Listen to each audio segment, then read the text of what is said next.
ਲੈ ਯਾਰ ਹਾਲਾਤ ਚੈੱਕ ਕਰ। ਕਿਉਂ ਕੀ ਹੋਇਆ ਯਾਰ? ਉਹ ਯਾਰ ਤੂੜੀ ਲੈਣ ਗਿਆ ਸਾਂ, ਫਿਰ ਪਿਛਲੇ ਸਾਲ 600 ਦੀ ਸੀ, 200 ਉਹਨਾਂ ਨੇ ਫਿਰ ਵਧਾ ਦਿੱਤਾ। ਯਾਰ ਕੀ ਤੂੰ 200 ਲਾਈਏ? ਦੇ ਦੇਂਗੇ ਯਾਰ, ਹਰ ਵੇਲੇ 200 ਲਾਈਏ।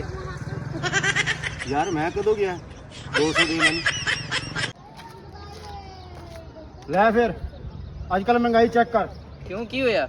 ਉਹ ਯਾਰ ਪਿਛਲੇ ਸਾਲ ਸਮੋਸਾ ਲੈ ਕੇ ਗਿਆ ਸਾਂ 150 ਦਾ, ਜੀ ਅੱਜ ਕਰ ਦਿੱਤਾ ਉਹਨਾਂ ਨੇ ਜਨਾਬ 500 ਦਾ। ਅਗਲੇ 2 ਦਿਨਾਂ ਬਾਅਦ ਫਿਰ 200 ਵਧਾ ਕੇ 1000 ਦਾ ਕਰ ਦੇਣਗੇ। ਯਾਰ ਕੀ 200 ਲਾਈਏ ਯਾਰ? ਦੇ ਦੇਂਗੇ ਤੇਰਾ 200 ਨਹੀਂ ਭਜਦਾ ਮੈਂ।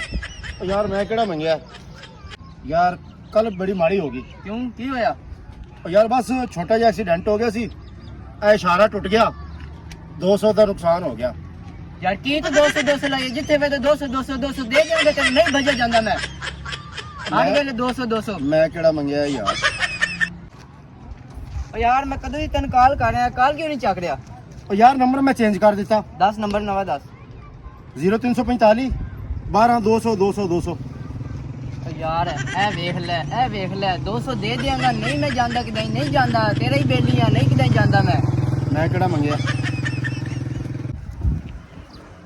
ਓ ਯਾਰ ਕੀ ਕਰੀ ਜਾਣਾ?